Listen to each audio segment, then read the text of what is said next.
I was the youngest cadet in the cognitive calibration tier by 6 years, and nobody in the room let me forget it.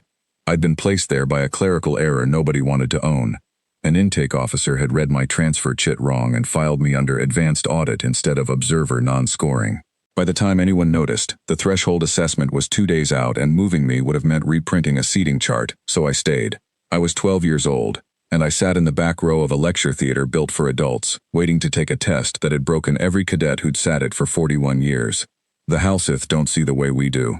Their photoreceptor clusters sit in bilateral rows along the jaw, and when they look at something they can name, a chair, a door, a face, the clusters stay flat and steady, a soft, constant shimmer like a candle behind glass. But when a Halsith looks at something that resists naming, something with no fixed shape, the clusters start to strobe. It isn't voluntary. Assessor Myrith Halsith told us that on the first day, standing at the front of the theater with her jaw clusters perfectly still, and she told us like it was a fact of gravity, not a warning. She gave us the history along with the rule, the way instructors do when they want you to understand a thing is load-bearing and not just tradition. On the Halsith homeworld, before any of the cities we'd have recognized existed, the thing that hunted them moved through fog banks that broke light the same way the panel did. No outline, no repeat, nothing a jaw cluster could lock onto and call safe. Halsith who paused to study the fog, who let it stay uncertain a beat too long, were the ones the fog ate. Halsith who forced an answer immediately, tree, rock, nothing, move, survived long enough to have children who did the same. 10,000 generations later, the fog was gone, and the instinct wasn't. It had become a profession instead. Resolvers, they were called, and later assessors. Halsith, whose entire vocation was staring at the unresolved on everyone else's behalf so the rest of their species didn't have to. Your species tolerates ambiguity, she said. Mine does not. On our homeworld, hesitation in the presence of the unresolved was fatal. We have carried that instinct a very long way from home. She let that sit. The threshold assessment measures how quickly a mind stabilizes an unstable input into a single defensible reading. 90 seconds per panel. In 41 years, no cadet in this tier has used less than the full 90. Several have needed considerably more. The panel itself was a wall, 10 meters wide, and it didn't show pictures. It showed light that hadn't decided what it was. Color folding into color, no edges, no repeat. Nothing you could point to and say that is a shape. I understood, watching the older cadets go up one at a time, why the room felt the way it did. A Vel Sorvani boy 2 seats down from me sat through his 90 seconds with his eyes fixed and unblinking, sweat beading along his crest ridges, and when the buzzer sounded he blurted out, "A doorway," in a voice that didn't sound like he believed it. The panel logged his answer, dimmed, and Assessor Halsith's clusters gave one small flicker of what I now know was professional disappointment. A human exchange cadet in the row ahead of me, older, maybe 17, took the full 90, and then 10 more seconds past the buzzer, before the proctor gently told her time was up. She said a bridge, I think. A bridge that's broken, like she was apologizing for it. A Kel Varathi cadet 3 rows up used the full 90 seconds twice. The proctor granted a second attempt when the first answer came back too fragmented to log, and when he finally landed on a wing closing, his bone lattice frame let out an audible click I hadn't known that species could make. Nobody laughed. It sounded too much like relief that could have gone the other way. I watched 14 cadets go through the 90 seconds before it was my turn, and every single one of them treated the panel like a lock they had to pick, like there was one right shape hiding under the light, and their job was to hold perfectly still until it surfaced, and if they blinked or wavered they'd lose it. Nobody looked at the panel like it was interesting. They looked at it like it was a held breath.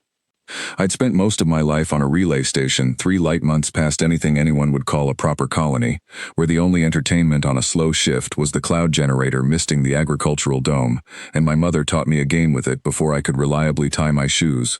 Watch the mist fold over itself and say what you see, and then say what else you see, and then what else, until you ran out of things to call it. She never once told me there was a correct answer. The game was that there wasn't one. When my turn came, Assessor Halsith looked at my file. Observer, non-scoring, in a font that had clearly been printed and reprinted, and told me I could decline. I said I'd like to try it if that was all right. The panel came up. 90 seconds started. I didn't hold still. I didn't wait for one shape to surface and lock. I said what I saw the way I'd say it to my mother across the mist. A bird landing badly. No. A hand closing around water it can't quite keep. No. Look. Now it's a woman turning away from a doorway she already decided not to walk through. It's also just paint. It's also the moment right before something falls. I kept going, past the fold, into the next fold, saying each one as it came and not defending any of them, because none of them needed defending. They were all just true for as long as I was looking at them, and then they weren't, and that was fine. The proctor's stylus was moving fast, and I heard it because the room had gone very quiet. When the buzzer went off, I'd given 11 readings.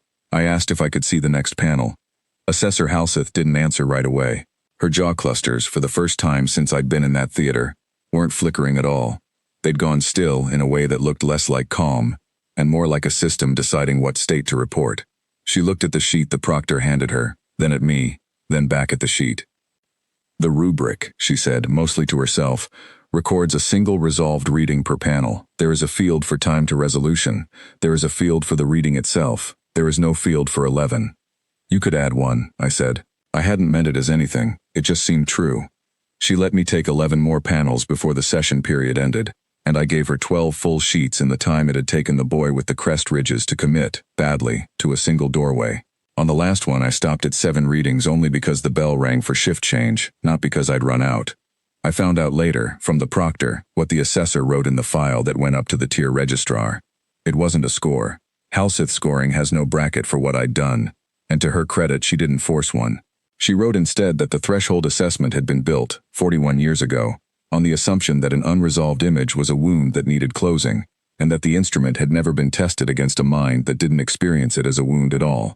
She recommended the diagnostic category be revised before the next tier intake, not to make room for me specifically, but because the possibility apparently hadn't occurred to anyone in 41 years, and now it had. Nobody made an announcement. The Velsorvani boy nodded to me once in the corridor afterward, which from him was practically a parade. Assessor Halseth's clusters, when I passed her office 2 days later, gave a small, steady, unfrightened shimmer that I understood, by then, to be the closest thing her biology had to a compliment. They reclassified me eventually, properly. This time, no reprinted seating chart, but the file still says observer in one line item nobody's gotten around to fixing, and I've stopped minding. I think about the mist over the agriculture dome sometimes, how my mother never once told me to pick one thing and stay with it. I still don't. I look at a shape and let it be a bird, and then a hand, and then something falling, and I've never once felt the need to make it hold still and be only one of them.